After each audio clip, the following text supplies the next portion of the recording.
من بين كل الوصفات والحلويات اللي بعملها دايما أكتر وصفة ولادي بحبوها وبطلبوها مني ومستحيل يضل منها قطعة وبتخلص كلها بنفس القعدة. وصفة الدونت المحشي والعادي بعجينة هشة مثل القطن، ورح أحكي لكم على مكون سري رح نضيفه رح تخليها طرية لأطول فترة ممكنة، وكمان ما بتشرب زيت، ورح أحكي لكم على حشوات منوعة لحتى انتو كمان تحضروها. لهيك كل اللي عليكم دعمكم بلايك للفيديو ولايك للصفحة. اللايك كتير كتير مهم لحتى تضل فيديوهاتي توصلكم أول بأول، وتعليق حلو مثل قلوبكم فما تبخلوا علي. وخلينا هلا نبلش ونحكي بسم الله. أول شي رح نحضر محسن العجين بطنجرة على النار أو بالمايكروويف. رح أحتاج ل3 معالق كبار من الطحين، حدوبهم بنص كوب من المي، حقلبهم مع بعض كتير منيح على نار هادية لحتى يتقل عندي القوام ويصير كريمي مثل ما عم بتشوفوا. محسن العجين كتير مهم بالمعجنات، فيكم تستخدموه بأي نوع معجنات، بيعطي هشاشة غير شكل وبيخلي المعجنات عندي فترة طويلة تضل طرية. لازم نخليه يبرد ويصير عندي بدرجة حرارة من بعد هيك رح أحتاج 180 مل من الحليب السائل الدافي. رح أضيف عليه 3 معالق كبار من السكر بالإضافة إلى معلقة كبيرة من الخميرة. ححركهم مع بعض كتير منيح ورح أغطيه، رح أتركه مدة من 5 ل10 دقايق. ومن بعد هيك رح نحتاج ل3 أكواب من الطحين، حضيف عليه نص معلقة صغيرة من الملح ورح أحركه بوعاء العجن أو فيكم تستخدموا إيدكم. رح أضيف بيضتين بدرجة حرارة الغرفة مع خليط الخميرة اللي مر عليه تقريبا 5 دقايق ومعلقة صغيرة من الفانيلا. حقلبهم مع بعض كتير منيح مثل ما عم بتشوفوا. ومن بعد هيك رح أضيف محسن العجين اللي صار عندي بدرجة حرارة الغرفة، وأيضا رح أقلبه تقليبة خفيفة. وآخر خطوة رح نضيف أو ننزل الطحين كاملة مثل ما عم بتشوفوا، ورح أبلش أعجنها. وهالخطوة كتير مهمة إنه نعجنها أطول فترة ممكنة. وأثناء بداية أو فترة العجن رح نحتاج إنه نضيف 3 كوب من الزبدة، ولازم الزبدة تكون طرية مو سائلة. بنضيفها شوي شوي لحتى تلم عنا العجين. مثل ما خبرتكم العجينة رح تاخد معكم تقريبا من 20 ل 25 دقيقة لحتى نوصل لقوام عجينة طري ومطاطي. مو مشكلة العجينة بتضل تلزق وهيك طبيعتها، لكن لو حسيتوها إنها كتير بتلزق فيكم تضيفوا بالكتير ربع كوب من الطحين. هون عندي بعد مرور تقريبا 25 دقيقة من العجن المستمر، شوفوا كيف العجينة عندي مطاطية ما بتلزق كتير وملسة كتير وطرية. هلأ أنا لميت العجينة وحطيتها بوعاء لحتى ترتاح فقط مدة ربع ساعة.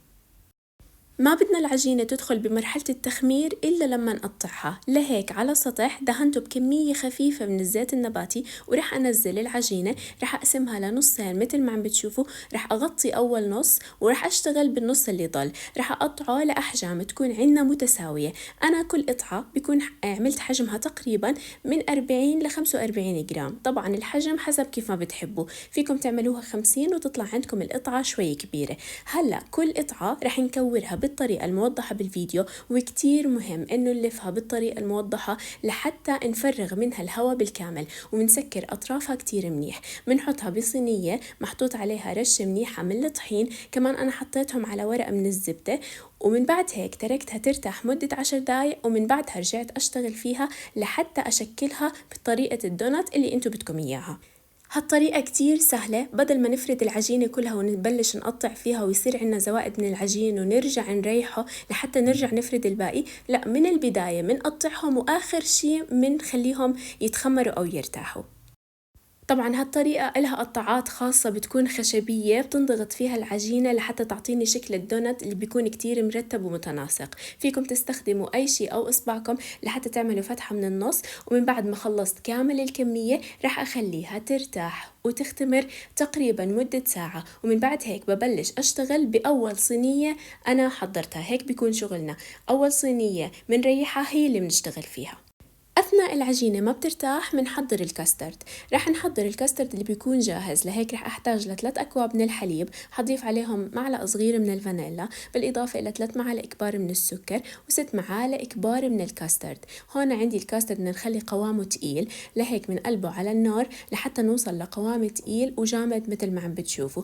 ومن بعد هيك بنقسمه لجزئين، فيكم تخلوه كامل مثل ما هو، وفيكم تقسموه وتضيفوا للجزء الثاني كاكاو لحتى يعطينا نكهة الشوكولاتة. هون قسمتهم أنا تقريبا لجزئين، جزء الشوكولاتة كان أكتر لأنه الأولاد عندي بيحبوا بنكهة الشوكولاتة. رح أضيف عليهم قطع من الشوكولاتة وهو ساخن لحتى يدوب عندي الشوكولاتة. فيكم تستخدموا أي نوعية، لكن النوعيات اللي بتستخدموها اتأكدوا إنها مش مقاطعة. بنغلفهم بالكامل، بندخلهم على التلاجة مثل ما عم بتشوفوا، ومن بعد ما دخلناهم على التلاجة تقريبا أقل شي 3 ساعات، وفيكم تعملوا هالخطوة قبل بليلة. رح أجيب كل نص أو كل جزء عملته. أول جزء عملته بنكهة الشوكولاتة رح أضيف عليه معلقتين كبار من القشطة، فيكم تضيفوا جبنة لو بتحبوا، بالإضافة إلى معلقة كبيرة من الكاكاو، وبالخفاقة بخلطهم مع بعض كتير منيح لحتى يصير عندي القوام. وبالنسبة للكاسترد الجاهز أيضا بنفس الطريقة ضفت عليه قشطة وخفقته كتير منيح لحتى صار القوام كريمي. ومثل ما عم بتشوفوا هون عندي العجينة من بعد مرور تقريبا ساعة عليها وارتاحت عندي بالكامل. هلأ رح ننتقل لمرحلة القلي. بفرشاي رح أحاول أشيل الطحين اللي رشيناه على وجه كل قطعة، ومن بعد هيك بمقلاية على النار رح أضيف فيها زيت نباتي. رح أحط المقلاية على النار لحتى توصل عندي لدرجة حرارة تقريبا 155 ل 160 درجة. طبعا فيكم تستخدموا عود خشبي تحطوه بنص الزيت، إذا صار في عنا فقاعات حواليه هيك بنكون وصلنا للدرجة المطلوبة. شوي شوي رح أبلش أنزل قطع الدونات، حتى لو نزلناهم مع ورق الزبدة بسهولة رح تنشال ورق الزبدة أول ما بننزل القطع. هيك بنحافظ على شكلها وبنتركها لحتى تاخد عنا لون حلو من تحت، ومباشرة بنقلبها. هيك بنكون حصلنا على أطيب وأزكى دونت وما بشرب عنا زيت. لازم نحافظ على درجة الحرارة، هالنقطة كتير مهمة لحتى الدونت عنا ما يشرب زيت. ما تحاولوا تحمروهم زيادة من تحت، وكمان نفس الوقت حافظوا على درجة الحرارة لحتى تستوي كتير منيح وما تطلع عندكم معجنة. مباشرة بننقلهم على شبك لحتى تقريبا يهدوا ويصيروا بدرجة حرارة الغرفة. إذا بدكم إياهم لحشوات من برا أو تغليفات لازم تغلفوهم وهم شوي سخنين، سواء بدكم تغلفوهم بسكر وقرفة أو بجليز. لازم يكون عنا شوي الدونات ساخن لحتى نقدر نغلفهم وتضل عنا التغليفة ثابتة. بالنسبة للجليز هو عبارة عن كوب من السكر المطحون مع 3 معالق كبار من الحليب، بنحركهم مع بعض كتير منيح وبنبلش نغمس فيهم حبات الدونات. فيكم تضيفوا لهم كاكاو أو أي ملون طعام، وهيك بتحصلوا على تغليفة كتير حلوة للدونات. وأيضا الحشوات شو ما بتحبوا، صوص شوكولاتة، بيستاشيو، لوتس، بالإضافة إلى أي نوع مربى أنتوا بتحبوه هذا بيرجع إلكم. في على الصفحة طريقة لصوص الشوكولاتة رهيبة لو بتحبوا ترجعوا لها. وهلأ بقدر أحكي لكم، آسفة كتير إني طولت عليكم، لكن الفيديو حبيت أقدم فيه كل شي بخص الدونات.